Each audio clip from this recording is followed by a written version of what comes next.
La anisocoria es un defecto pupilar eferente asimétrico. Es una alteración que interfiere en la contracción o dilatación de la pupila y que causa desigualdad en el diámetro pupilar. Puede ser fisiológica o patológica. En cualquier capítulo de un libro de oftalmología, en el capítulo de neurooftalmología, podemos encontrar diferentes algoritmos que nos orientarán perfectamente en las pruebas a realizar para hacer un correcto diagnóstico del motivo de la anisocoria. Sin embargo, este no es el fundamento de esta sesión. En esta sesión lo que vamos a tratar de explicar es la fisiopatología de la anisocoria. Para ello seguiremos este esquema. Hablaremos de la estructura del iris, de su mecánica, de neuroanatomía, de cómo realizar una correcta exploración y finalmente de fisiopatología.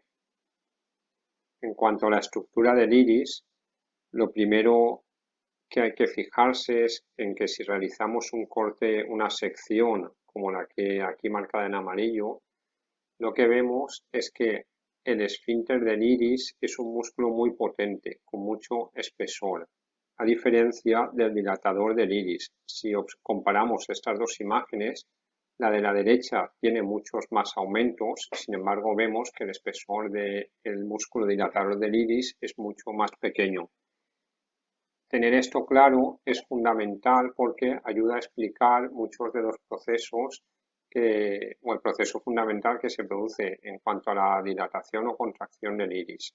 Aquí vemos esta misma sección y aquí vemos esta sección ampliada en la cual podemos ver claramente el tamaño y la potencia de este músculo esfínter del iris frente a el músculo dilatador del iris. A lo largo de la presentación seguiremos este esquemita bastante representativo, en el cual además vemos proporcionalmente cuál es el tamaño del dilatador y el tamaño del esfínter. En cuanto a la mecánica del iris, si tenemos una fibra muscular alargada, cualquier fibra de base está sometida a una tensión en su estado basal, lo que es acorde a la longitud que tiene esta fibra. Si esta fibra fuese circular, pues con esa misma tensión pues tendría la longitud de esta circunferencia. Las fibras musculares lo que tienen es una capacidad activa de acortarse, es decir, si se envía una señal a la fibra muscular, esta lo que produce es un acortamiento. Si aumenta la tensión, la fibra se acorta.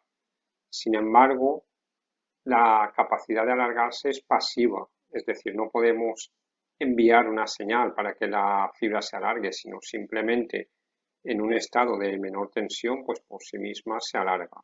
Esto también es importante para entender cómo funciona el músculo dilatador y esfínter del iris y cómo funciona el iris en su conjunto. Aquí vemos un esquemita en el cual dibujamos una fibra radial que representaría el músculo dilatador del iris y una fibra circunferencial que representa el músculo esfínter del iris. Estas fibras producen una fuerza por la tensión que tienen, cada una en un sentido opuesto, lo que hace que haya un equilibrio. La fibra circular en realidad lo que produce también es una fuerza centrípeta, o sea, en dirección radial y sentido centrípeto. Si tenemos una fibra circular, cualquier arco de circunferencia, si lo vamos haciendo más pequeñito, al final podemos aproximarlo por un par de rectas. En una recta vemos más claramente las fuerzas que hay en sus extremos, pues bien, si cogemos este punto y lo llevamos aquí, estas fuerzas que veíamos antes, si aproximamos la circunferencia por una recta, serían estas. Por lo tanto, en este punto tenemos estas dos fuerzas. Si sumamos las fuerzas en un sumatorio simple de vectores, pues al final vemos que la fuerza resultante efectivamente es una fuerza de dirección perpendicular al arco de circunferencia y sentido centrípeto.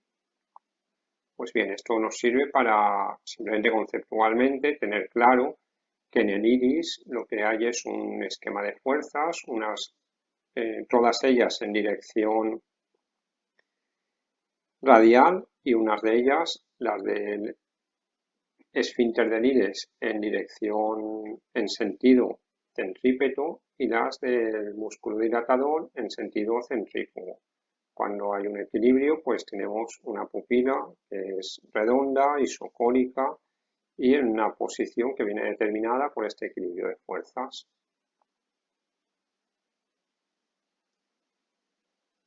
En la mayoría en cualquier libro vamos a encontrar estos esquemitas. Aquí vemos cómo está representado, pero aquí simplemente me gustaría comentar que dicen que la pupila se dilata por efecto de la contracción de las fibras musculares radiales cuando son estimuladas por el sistema nervioso simpático en condiciones de poca luz. Esto realmente no es del todo así. La dilatación del iris se produce por un equilibrio entre el músculo esfínter y el músculo dilatador. Y hemos dicho que el músculo esfínter tiene un gran peso, es un músculo muy potente. Por tanto, la dilatación en realidad se produce sobre todo en su mayoría por la relajación del músculo esfínter.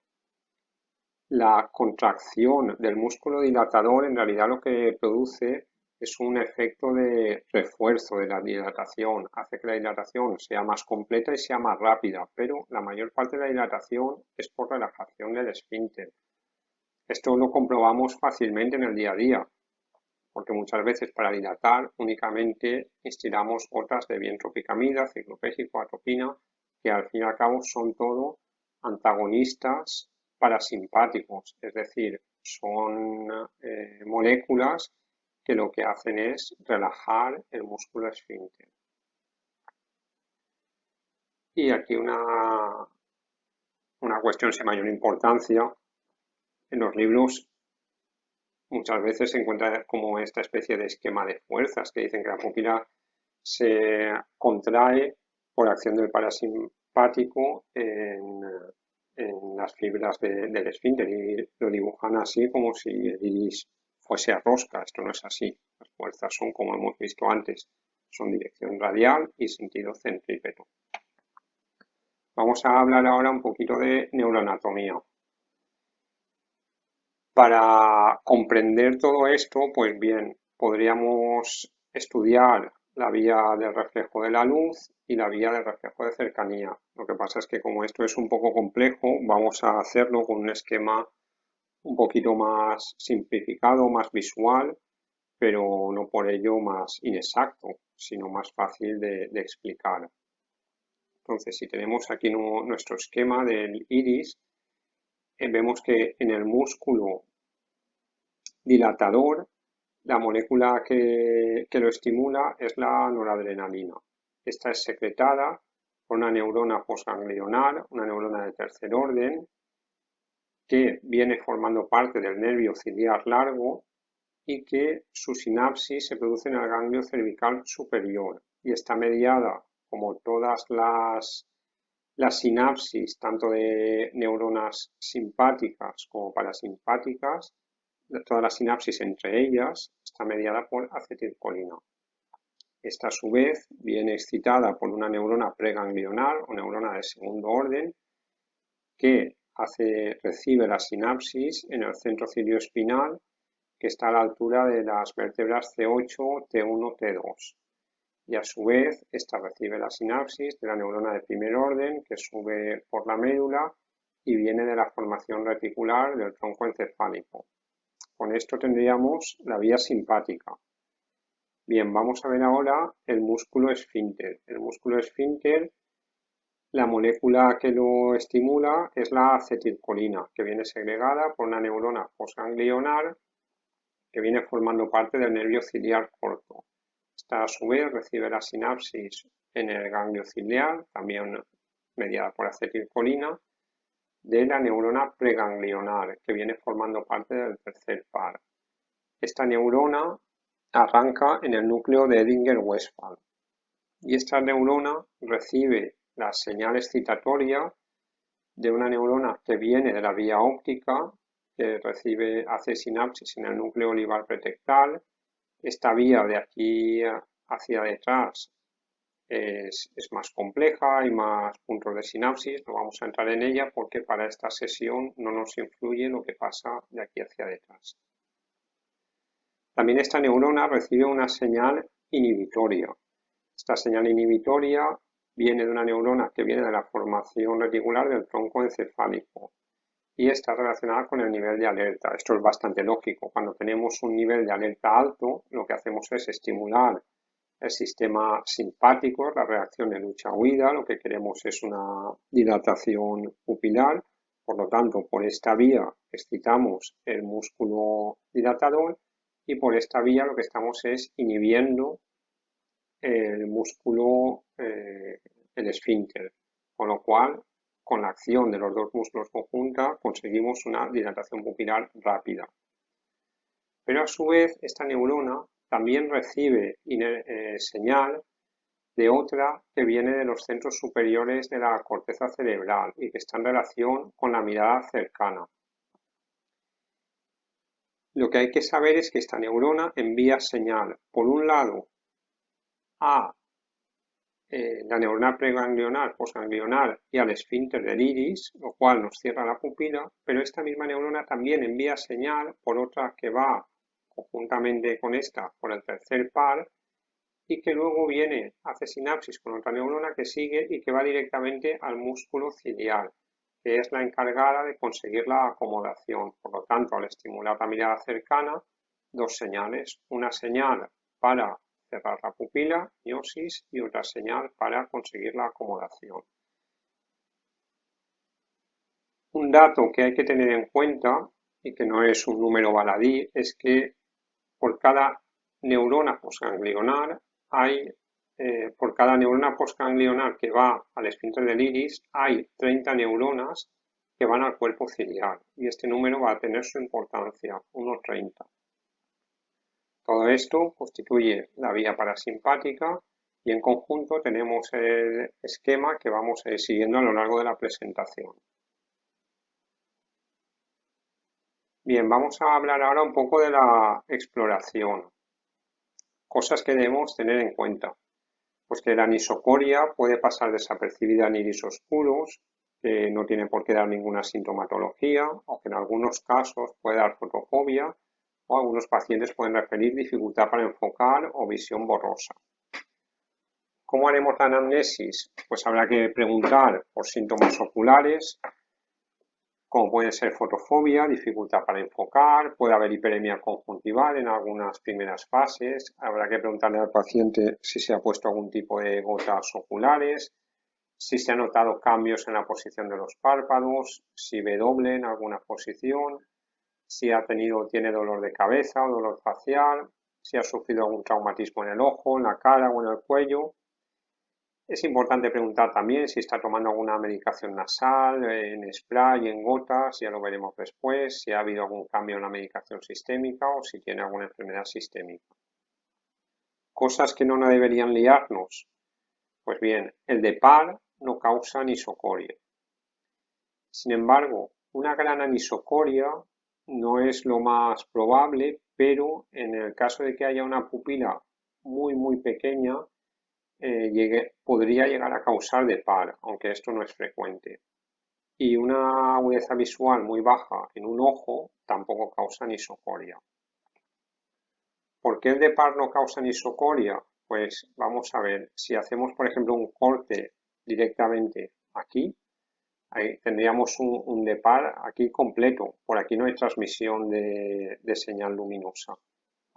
Sin embargo, por aquí, en esta hemirretina, la señal luminosa viaja por aquí, llega al núcleo pretectal y se distribuye al 50% a cada núcleo de Dinger-Westphal, con lo cual la estimulación por vía óptica del músculo esfínter se produce al 50% por cada lado. Es decir, y en el otro caso, en la otra retina, la señal vendría por aquí, el corte lo tenemos aquí y también se distribuiría al 50%. Es decir, prácticamente cortemos donde cortemos, con que llegue señal por algún lado unilateralmente a un núcleo pretectal, la va a distribuir al 50% a cada núcleo de Dinger-Westphal. Por lo tanto, da igual que haya una lesión, que haya un corte de la señal luminosa, que no va a producir anisocoria, porque llegados a este punto o a este se va a distribuir al 50%. Por lo tanto, el de par no causa anisocoria. En la exploración habrá que preguntar al paciente si nos puede enseñar fotografías antiguas, porque quizá podemos objetivar una anisocoria que él no había percibido y no es lo mismo que sea un estadio agudo que un estadio más crónico. Es muy importante explorar los movimientos oculares externos, explorar la posición de los párpados y hay que medir las pupilas. Para ello es fundamental que el paciente se fije en un objeto distante. Esto es fundamental, porque lo que queremos es evitar una miosis acomodativa.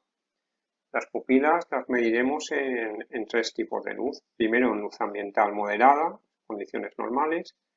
Luego mediremos las pupilas en una habitación oscura, condiciones escotópicas. Para ello iluminaremos de forma indirecta los ojos del paciente, mejor en una posición oblicua, debajo de la nariz. Y luego mediremos las pupilas con iluminación directa con una linterna brillante, es decir, en condiciones fotópicas. En el caso de que observemos anisocoria con luz brillante, es importante examinar la respuesta pupilar cercana. Para ello, pondremos una luz moderada para que las pupilas tengan un tamaño medio y podamos percibir ese cambio de tamaño.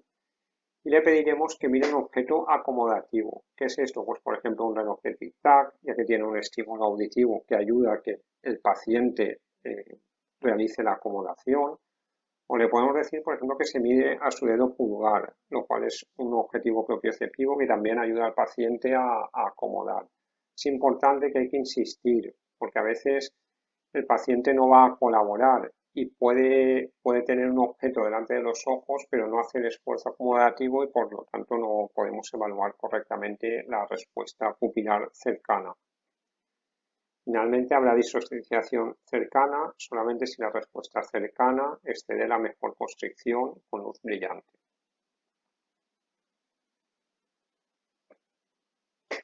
Bueno, pongamos este caso. Tenemos un paciente que tiene una anisocoria. Vemos dos pupilas de diferente tamaño.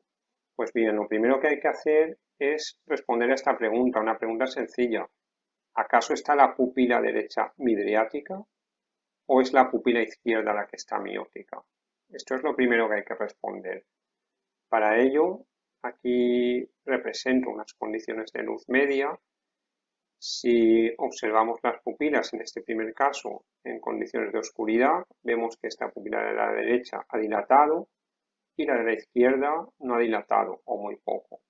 Sin embargo, en condiciones de luz brillante, vemos las dos pupilas mióticas iguales. Por lo tanto, hay una desigualdad en la oscuridad. Significa que es esta pupila la que está miótica, es decir, esta puede dilatar y puede contraerse. Sin embargo, esta pupila está más pequeña de lo normal. Esta sería la normal. Vamos a ver el caso en el que al mirar las pupilas, medir las pupilas en condiciones escotópicas, las dos dilatan completamente. Sin embargo, en condiciones fotópicas vemos que es ahora esta pupila la que no consigue hacer la miosis, sin embargo sí. Es decir, esta pupila de la derecha de la imagen consigue dilatar y consigue hacer miosis. Sin embargo, esta no consigue hacer miosis. Por lo tanto, hay una desigualdad en la luz y es esta pupila la que es patológica, es una pupila que está midriática.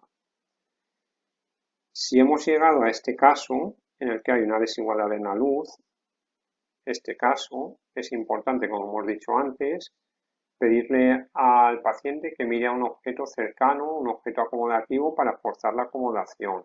Puede darse el caso de que esta pupila, que es la patológica, no se haga más pequeña, por lo tanto no tendríamos disociación luz-cercanía. Esta pupila sigue siendo grande tanto a la mirada cercana como en condiciones fotópicas.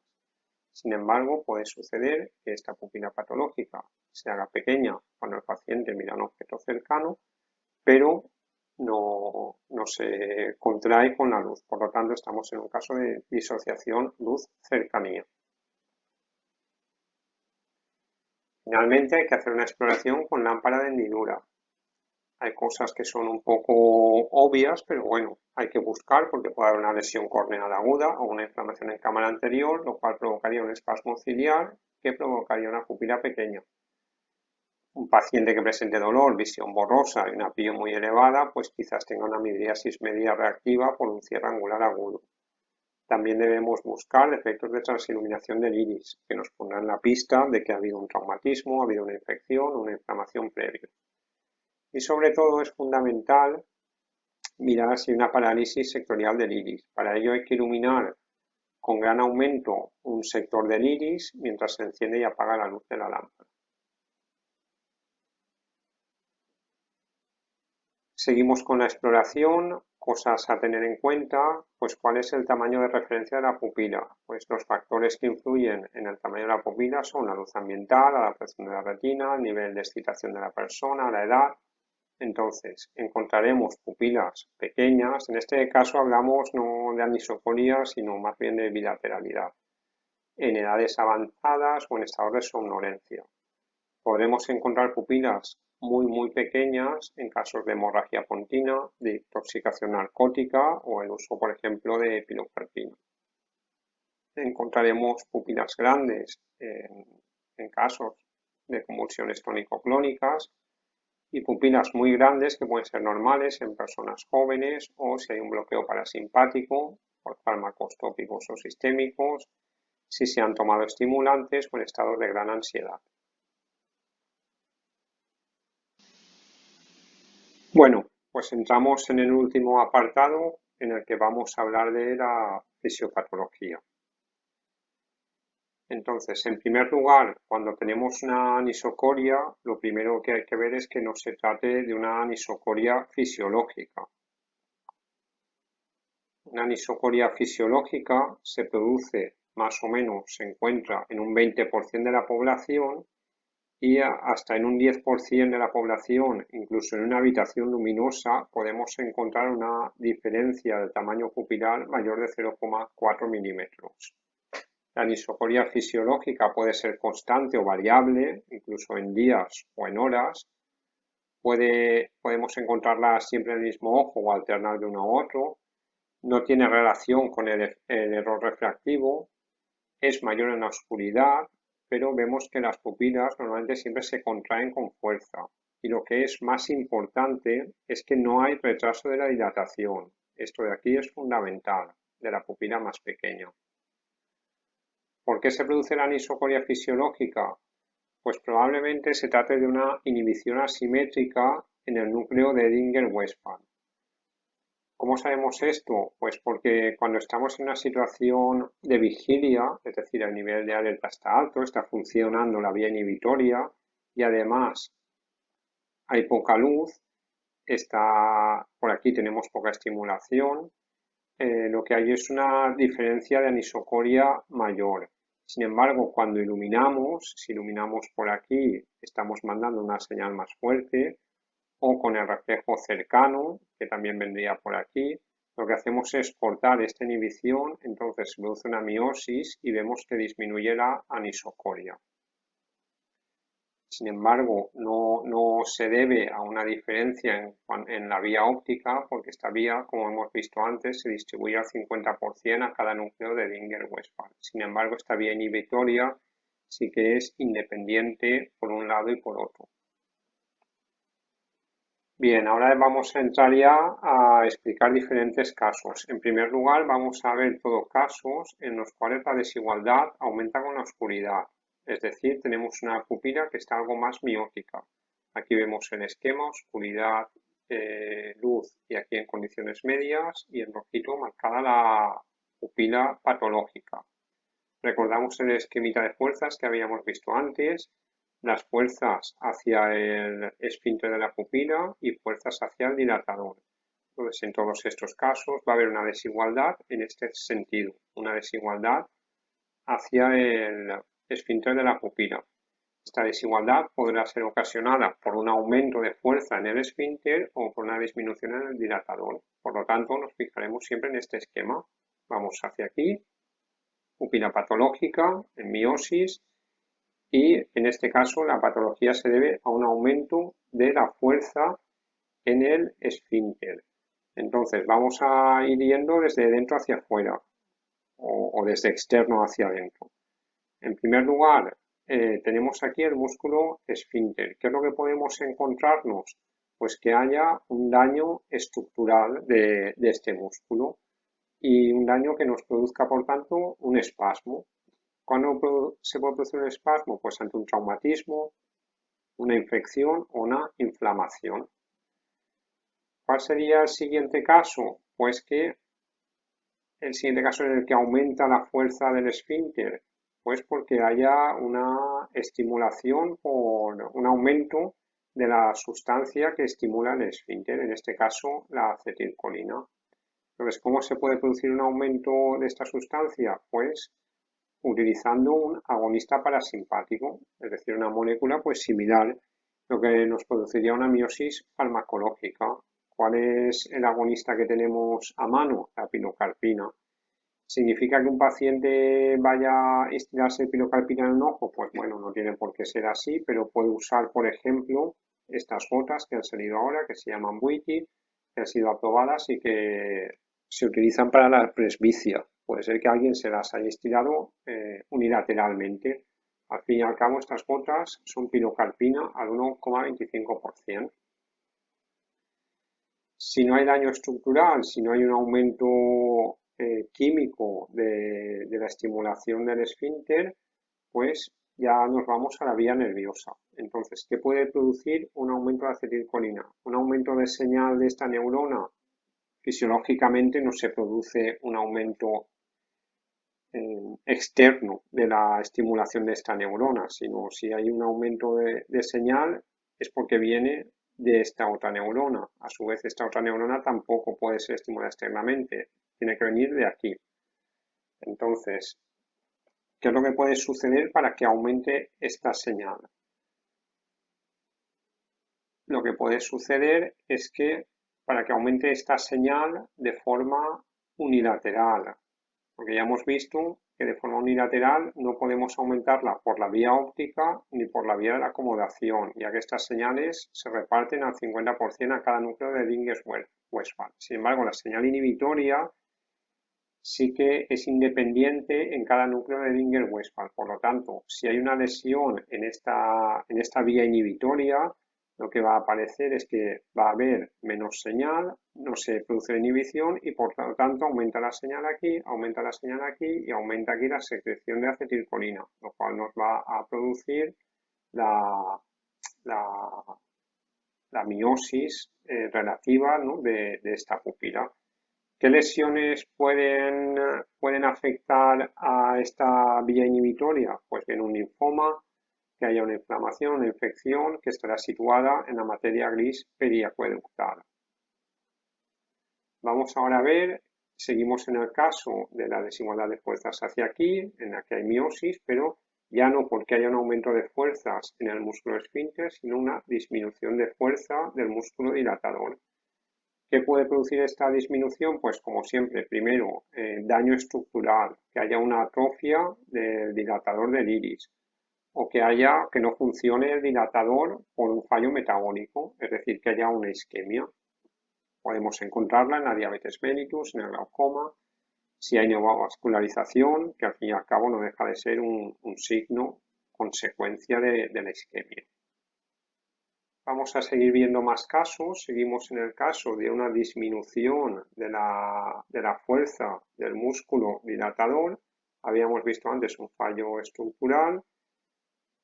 De forma exógena, con gotas, pues no, en principio sería infrecuente una gota que fuese un antagonista simpático. Entonces, esto no es un caso. el caso que vamos a ver aquí es que disminuya la señal, disminuya la noradrenalina por fallo en la vía simpática. Entonces el fallo puede estar o bien en la neurona postganglionar o puede estar el fallo en la neurona preganglionar o en la neurona de primer orden. Cualquier lesión, cualquier corte en cualquiera de estos puntos va a hacer que aquí no llegue la señal y no se segregue noradrenalina. Una interrupción en cualquiera de estos puntos es lo que forma al final un Horner. ¿Cómo podemos demostrar que se trata de un Horner? Pues bien, en primer lugar lo vamos a ver con la simple exploración. En condiciones de iluminación brillante veremos que una pupila es más pequeña que la otra. Lo marco en amarillo para que se vea claramente. Bueno, en condiciones de oscuridad veremos que la pupila, que de por sí era más pequeña, sigue siendo más pequeña. Cuando miramos esto a los 4 o 5 segundos de haber puesto la habitación en condiciones de oscuridad. Si seguimos observando, al cabo de 15-20 segundos, veremos que sigue habiendo una anisocoria, pero que la diferencia es menor. Aquí vemos el tamaño de esta pupila respecto a esta y aquí como ya no hay tanta diferencia. Entonces, esto es fundamental. La exploración tenemos que fijarnos a los 4 o 5 segundos y más tarde. ¿Por qué? Porque en el Horner hay un retraso de la dilatación. Habíamos visto antes, habíamos hablado de la importancia del músculo esfínter y el músculo dilatador. Y habíamos dicho que el esfínter tiene un gran peso, tanto en la miosis como en la midriasis. ¿Qué es lo que sucede? Cuando pasamos a condiciones de oscuridad, el músculo esfínter empieza a relajarse. Sin embargo, como hemos visto que el músculo dilatador tenía la señal cortada, no ejerce ese peso que tiene, esa fuerza, ese potenciador de la dilatación. Entonces, es aquí cuando vemos esta gran diferencia. Sin embargo, si dejamos pasar el tiempo, poco a poco el músculo dilatador se va relajando, va más lento, no tenemos el empuje el músculo esfínter se va relajando, no tenemos el refuerzo del dilatador, pero va haciendo su efecto. Con lo cual, al cabo del tiempo, sigue estando este ojo patológico en una posición de miosis respecto al otro, pero ya no es tanta la diferencia. Y esto es fundamental porque es la diferencia respecto a la anisocoria fisiológica. En la anisocoria fisiológica no hay retraso de la dilatación, porque en este caso sí que está funcionando el dilatador del iris.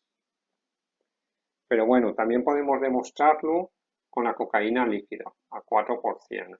En primer lugar, tenemos que entender cómo funciona la cocaína. Cuando tenemos una neurona simpática, se acumula noradrenalina. En el otro lado, en el músculo, hay unos receptores de noradrenalina, pero también hay receptores de noradrenalina en la propia neurona. Esto es así porque cuando se libera noradrenalina va a parar a los receptores del músculo, pero el cuerpo, la evolución ha hecho que seamos eficientes y como producir estas moléculas cuesta energía, pues estas moléculas que no se emplean en esta parte son recaptadas por la propia neurona y vueltas a almacenar. De tal forma que hay una noradrenalina segregada, pasa a los receptores, pasa y otra que se va recaptando y se va almacenando.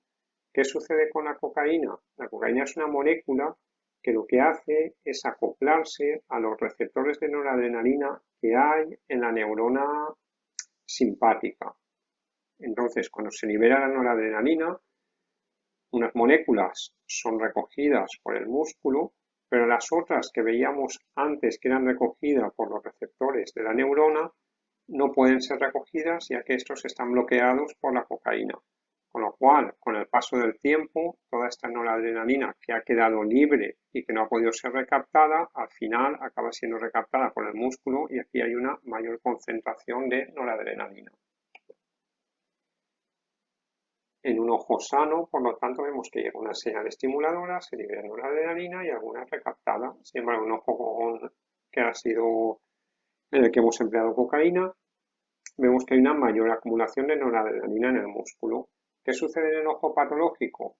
Un ojo en el cual hay una lesión en la neurona, simplemente lo que no hay es noradrenalina. Por lo tanto, aunque usemos cocaína, aunque esta se acopla a los receptores, si los hubiese, como no hay noradrenalina, pues simplemente ni se va a segregar ni va a acumularse en el músculo. También puede ser que esta neurona esté intacta.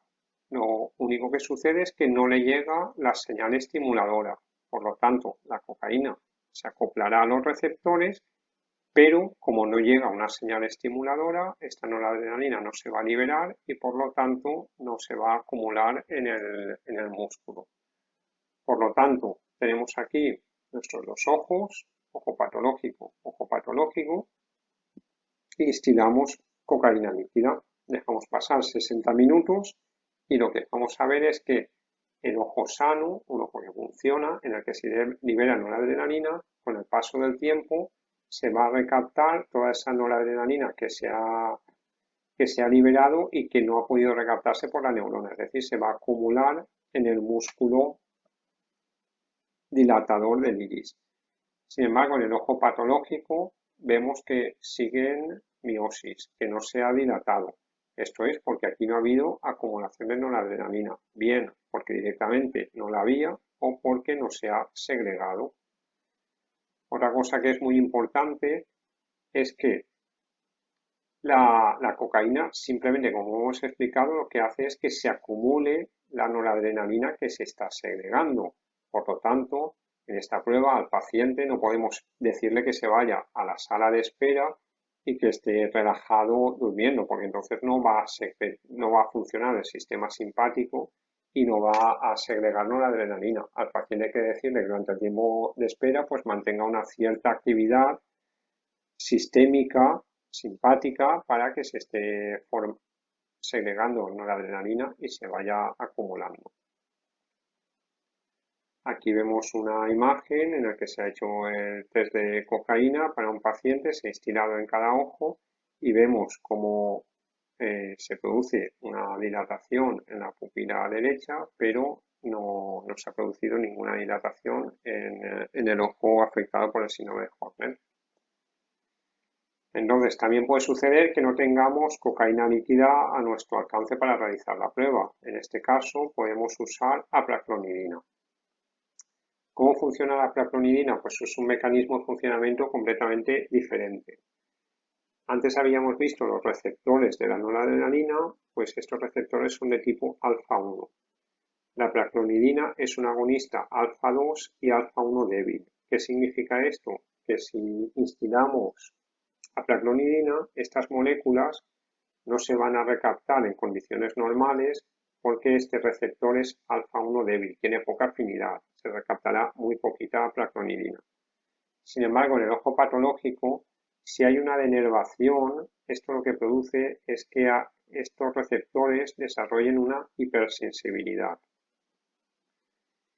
En el caso en el que no llegue la señal y esta neurona esté íntegra, ya no está tan claro que estos receptores lleguen a desarrollar hipersensibilidad. Esto hay que tenerlo en cuenta. ¿Qué sucede cuando se desarrolla hipersensibilidad y instilamos apraclonidina? Pues que todos estos receptores la van a recaptar y esta apraclonidina va a entrar aquí en el músculo, en este caso en el músculo dilatador de la pupila. Y en el caso de que lo que sucediese es que no llegase señal, pues podría pasar lo mismo si se desarrolla hipersensibilidad, pero no está tan claro, no está tan demostrado que se vaya a desarrollar. Por lo tanto, si en nuestro caso estiramos apraclonidina y dejamos pasar 60 minutos, lo que vamos a ver es que el ojo normal pues va a recaptar muy poquita apraclonidina, no va a haber efecto.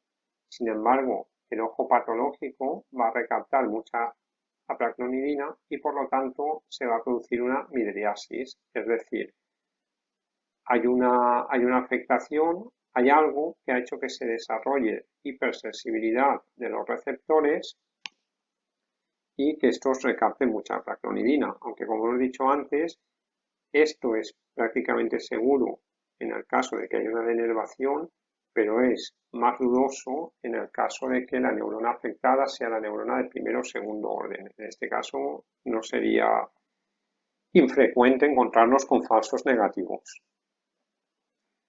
¿Qué sucede si tenemos un Horner en un niño?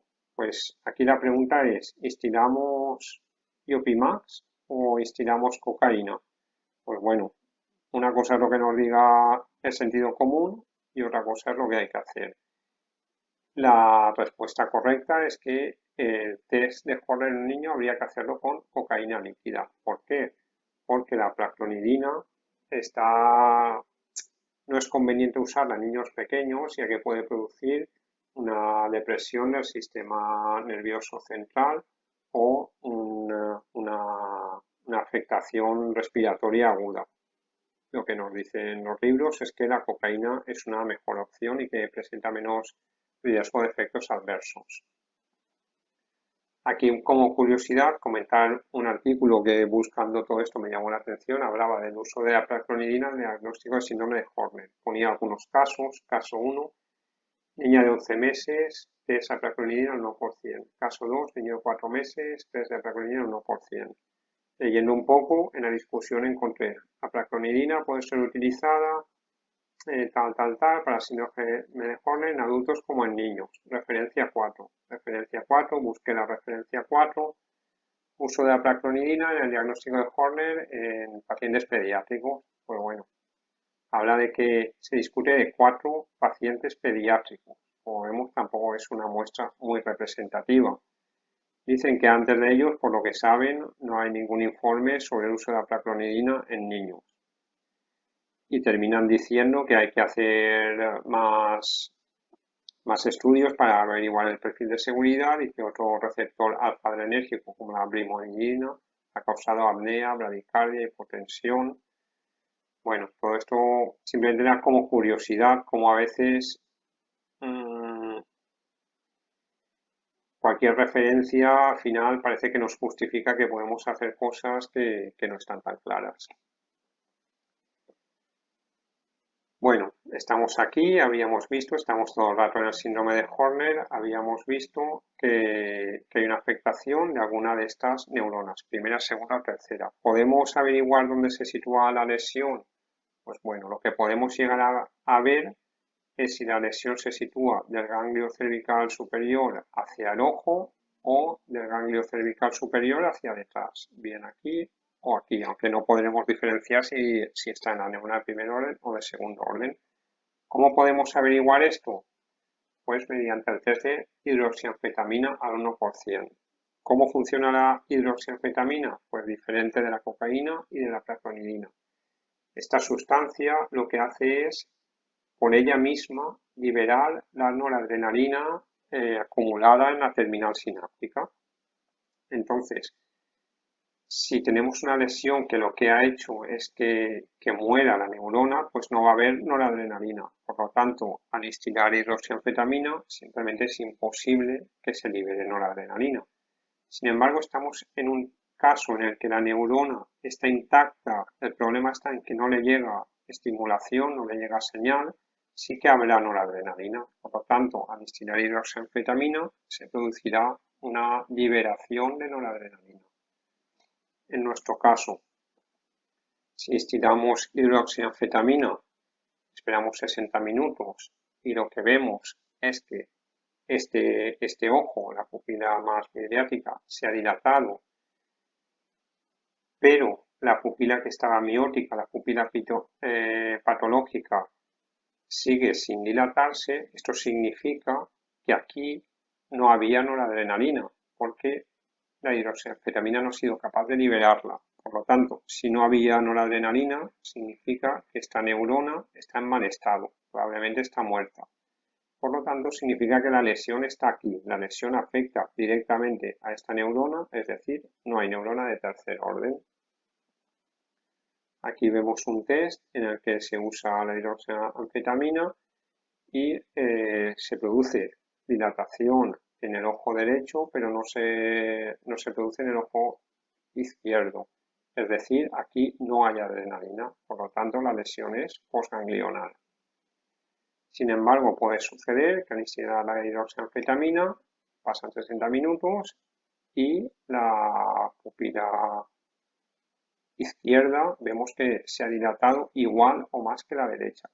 Pues esto lo que significa es que en este ojo sí que hay noradrenalina. Lo que pasa es que en condiciones normales, el ojo patológico no es capaz de liberar la noradrenalina, pero sí que hemos sido capaces de liberarla con la hidroxianfetamina. Bien, esto lo que significa es que esta neurona está íntegra, está bien, tiene noradrenalina. Lo que pasa es que esta neurona no recibe señal, por lo tanto, la lesión o está aquí o está aquí, cualquiera de las dos. No podemos distinguirlas, pero lo que está claro es que hay lesión aquí y no envía señal, pero la neurona está íntegra, tiene noradrenalina. Ya para ir avanzando con el síndrome de Horner, otras cosas que hay que tener en cuenta es que por esta vía también vienen fibras nerviosas simpáticas que van a las glándulas sudoríparas y vienen fibras nerviosas que inervan el músculo de Müller, en el músculo de Müller, en el párpado superior y también en el párpado inferior, aunque este es menos relevante. Por lo tanto, si hay una lesión en la vía simpática, la afección del músculo dilatador nos provocará miosis, la afección de las fibras que van a las glándulas sudoríparas nos provocará anhidrosis y la afección de las fibras que van al músculo de Müller nos provocarán ptosis. Ya clínicas un poco más específicas, dependiendo de la zona donde esté la lesión, si la lesión afecta a la neurona de primer orden, podemos encontrar signos neurológicos como sería ataxia, nistagmo o déficit hemisensorial. Si afecta a la neurona de segundo orden, teniendo en cuenta la anatomía y el recorrido de esta neurona que viene desde el centro cilioespinal hasta aquí, hasta el ganglio cervical superior, pues esta zona de paso de conflicto lo que nos puede dar es dolor en el brazo, tos, hemoptisis, inflamación en el cuello, todo ello relacionado bien con un síndrome de Pancoast o con una lesión en el mediastino.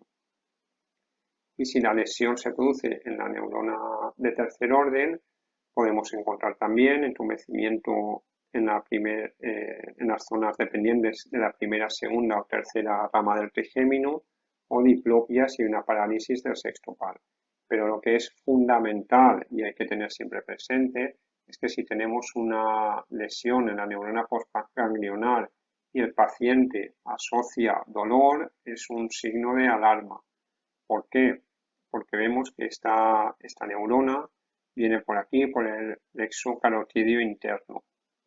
Esto significa que en caso de dolor podemos encontrarnos en un caso de disección de la arteria carótida interna. Es posible que el paciente también refiera una maurosis fugaz o disgeusia y el dolor también podría extenderse a la garganta. Aquí no es para leerlo, pero simplemente para ver que la etiología del síndrome de Horner puede ser muchísimas. Pero bueno, esto ya habría que ir investigándolo después. Hasta ahora hemos visto casos en los que la desigualdad aumentaba con la oscuridad, es decir, la pupila patológica estaba en miosis. A partir de ahora vamos a ver casos en los que la anisocoria aumenta con luz brillante, es decir, la pupila patológica está en midriasis. Siguiendo el mismo esquema de fuerzas de antes, ahora el desequilibrio viene hacia aquí. Hay un desequilibrio hacia el dilatador de la pupila. Este desequilibrio puede producirse por un aumento de fuerza en el dilatador de la pupila. Podríamos tener un aumento de fuerza si instilamos un simpático mimético. Estaríamos en un caso de midriasis farmacológica.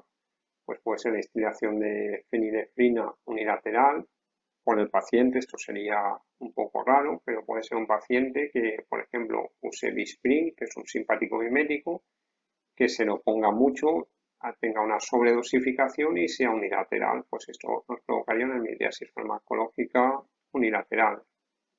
O un paciente que use un spray nasal, que sea un simpático mimético y que en la propia pulverización pues lo haga mal y le caiga en el ojo, también podría provocarnos esta midriasis farmacológica.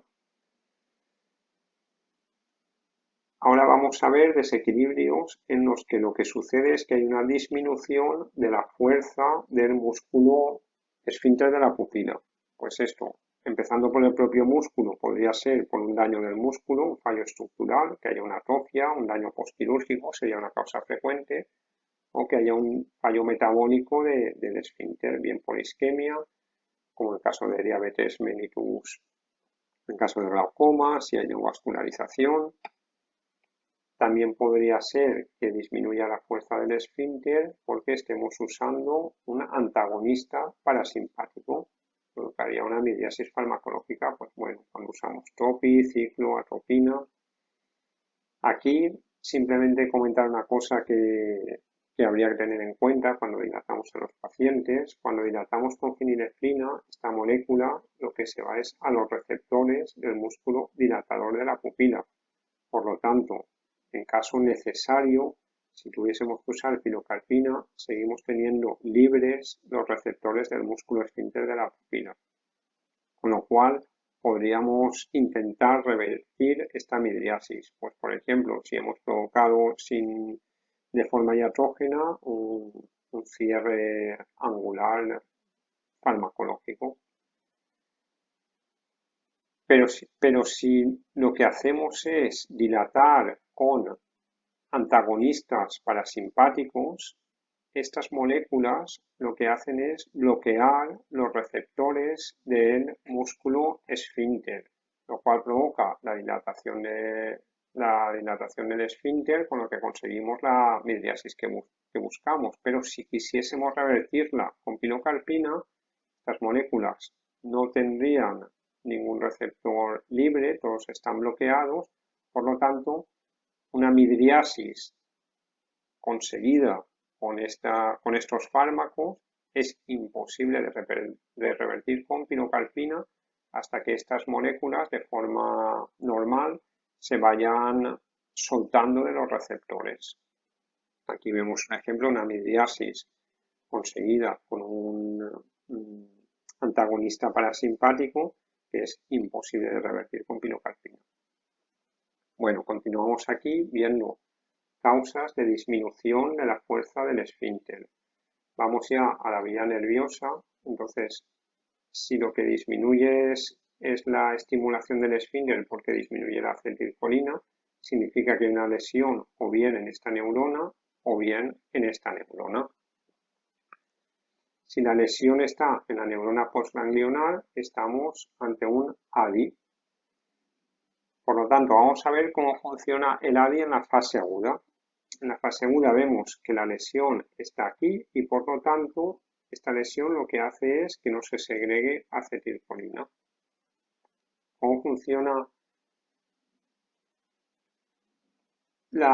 cómo podemos demostrar que aquí no se está segregando acetilcolina? Pues bien, en una neurona normal, parasimpática, llega una señal que estimula la liberación de acetilcolina. Nosotros lo que hacemos es instilar pilocarpina diluida al 0,1%, es decir, diluida 20 veces. Como estos receptores tienen una afinidad débil por la pilocarpina, en condiciones normales esta pilocarpina no va a penetrar en el músculo. ¿Qué es lo que sucede? ¿Por qué conseguimos hacer miosis con pilocarpina? Porque de normal la usamos al 2%, es decir, 20 veces, una concentración 20 veces mayor que esta. Al final, simplemente por saturación hay tanta pilocarpina que al final termina penetrando. ¿Qué sucede en nuestro caso? Veíamos que era la neurona postganglionar donde estaba la lesión. Por lo tanto, esta neurona está en malas condiciones o está muerta. ¿Qué es lo que se produce cuando hay denervación? Pues que se desarrolla hipersensibilidad de los receptores. Por lo tanto, cuando estiremos pilocarpina, aunque sea muy diluida, debido a esta hipersensibilidad que se ha desarrollado, vamos a conseguir que penetre en el músculo, por lo tanto que haga efecto. Es decir, en nuestro caso, instilamos pilocarpina diluida, esperamos 60 minutos y al cabo de este tiempo en este ojo que era el patológico, teníamos la lesión aquí, se ha desarrollado hipersensibilidad, por lo tanto ha penetrado por esta hipersensibilidad de los receptores una gran cantidad de pirocarpina. En el ojo normal no hay hipersensibilidad, pues no penetra la pirocarpina, con lo cual hemos conseguido que el ojo que estaba midriático ahora esté miótico, incluso más miótico que el ojo sano. Esto lo que nos indica, pues es eso, esa hipersensibilidad y por lo tanto esa denervación. Cosas que tenemos que tener en cuenta, la lesión de la neurona postganglionar, pues bueno, vamos a ver dónde está el ganglio ciliar. El ganglio ciliar se encuentra aquí y el nervio ciliar corto viene aquí y transcurre por dentro del ojo. Por lo tanto, ¿cómo se puede dañar el nervio ciliar? Pues con procesos locales orbitarios, es decir, una cirugía, con traumatismo, con láser, una panfotocoagulación, por una infección, herpes simple, herpes zóster, sífilis, por una inflamación, por una isquemia o por patologías que cursen con disfunción autonómica, que hay muchísimas. Vamos a ir viendo cómo funciona la fisiopatología. Habíamos visto que esta neurona venía del ganglio ciliar, que a su vez venía excitada por la neurona preganglionar que discurría por el tercer par, que venía del núcleo de Dinger-Westphal. Esta neurona recibía señal de la vía óptica. Por lo tanto, cuando venga una señal por la vía óptica, viene por aquí y aquí se encuentra con la lesión cuando estimulamos la vía óptica. Por lo tanto, como hay interrupción, no llega la señal al esfínter, esta pupila permanece dilatada, no conseguimos miosis al estímulo con la luz brillante.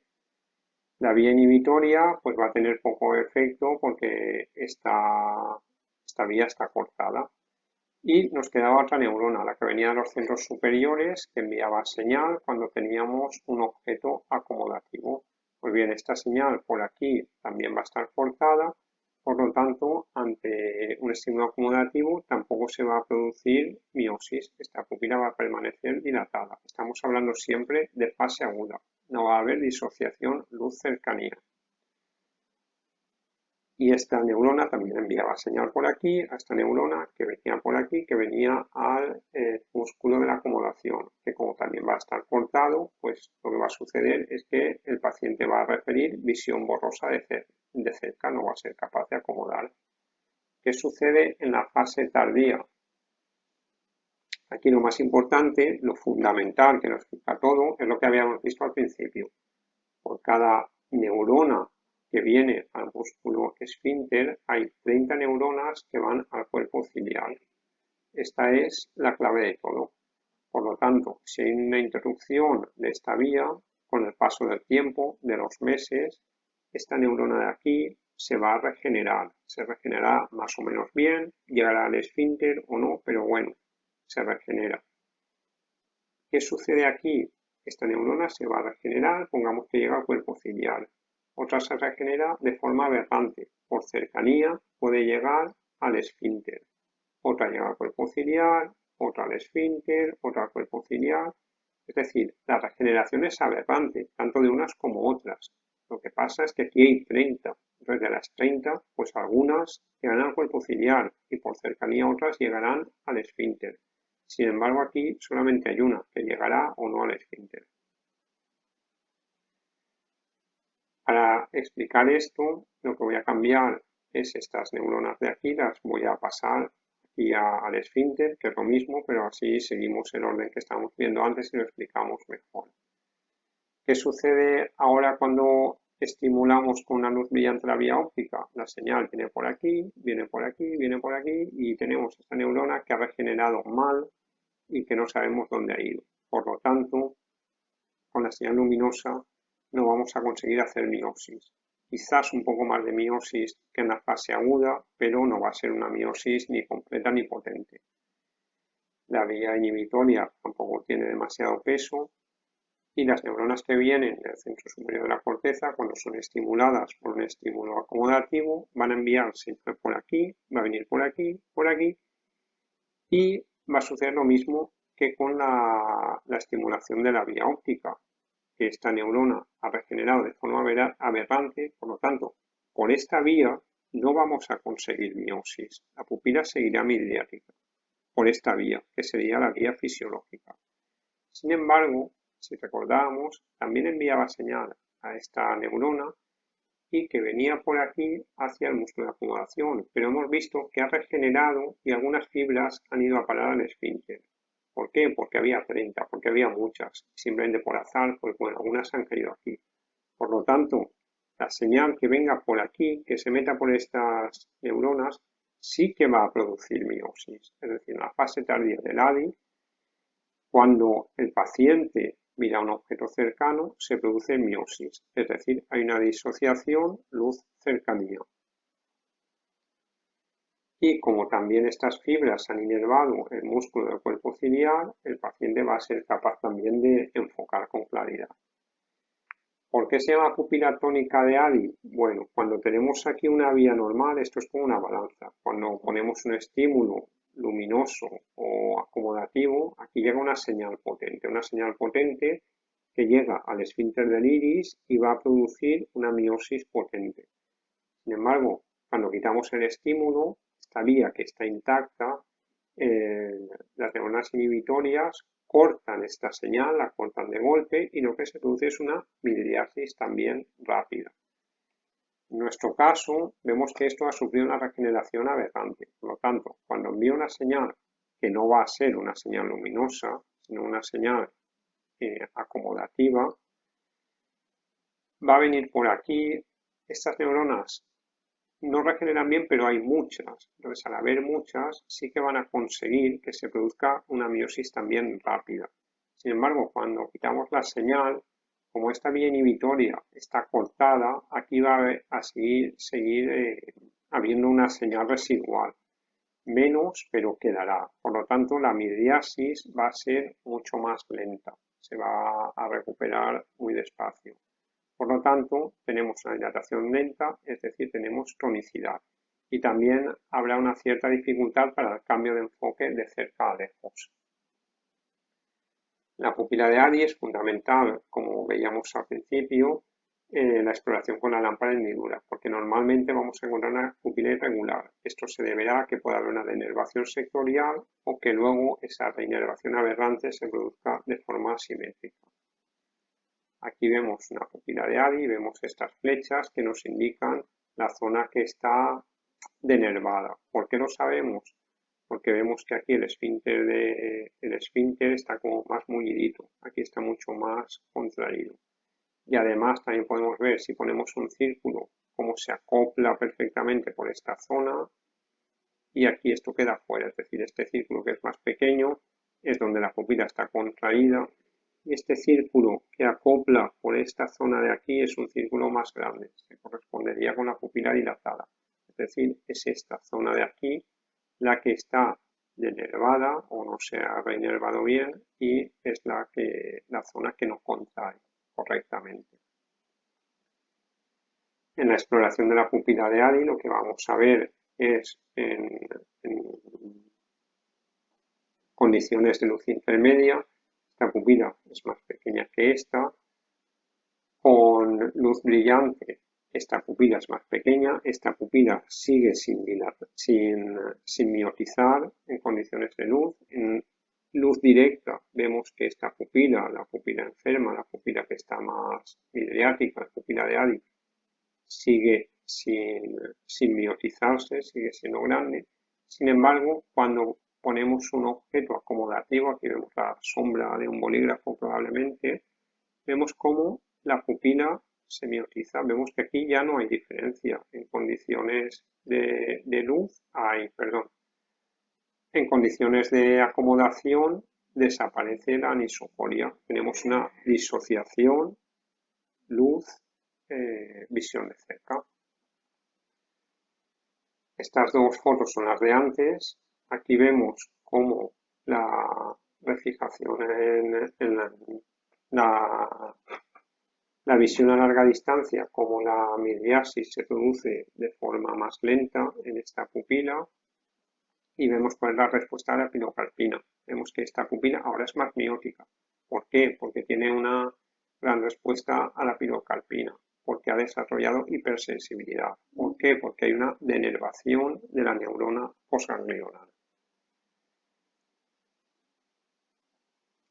Vamos a ver ya para ir terminando qué sucede si hay una afectación del tercer par. Simplemente hay que tener en cuenta qué fibras van dentro del tercer par. Entonces, van las fibras del esfínter pupilar, si están afectadas tendremos midriasis a la luz y midriasis a la cercanía, porque estamos en esta vía. No habrá disociación, porque para que haya disociación o lesión se tiene que producir aquí para que haya esa regeneración aberrante. Por la lesión de las fibras que van al cuerpo ciliar habrá dificultad de acomodación, la lesión de las fibras del elevador ptosis y la lesión del resto de músculos externos por limitación de los moes. A tener en cuenta que cuando hay afectación pupilar muchas veces se relaciona con aneurisma y si no hay afectación pupilar muchas veces se relaciona con enfermedad isquémica microvascular. Aquí vemos una afectación del tercer par, una parálisis completa del tercero, en el que vemos la ptosis, vemos la exotropia, la hipotropia y que la pupila está dilatada. Y simplemente para terminar, dos pequeñas claves o tres. La exploración es fundamental que la hagamos de forma completa y correcta, teniendo en cuenta todas las cosas, explorar ptosis, explorar moes, pedir al paciente que mire a lo lejos para medir las pupilas. Cuando le pedíamos que acomode, forzarle a que haga la acomodación.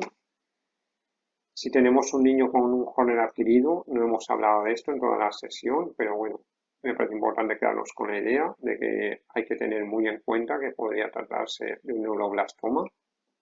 Si tenemos un caso de ptosis, miosis y dolor, fundamental tener en cuenta que podemos estar ante una disección carotidia. Y para todo lo demás, para hacer el diagnóstico y las claves, pues como hemos visto al principio, hay un montón de algoritmos que nos van a guiar. No, repito, no era el objetivo de la sesión seguir estos algoritmos, sino explicar cómo se producen los mecanismos de daño y socorrido.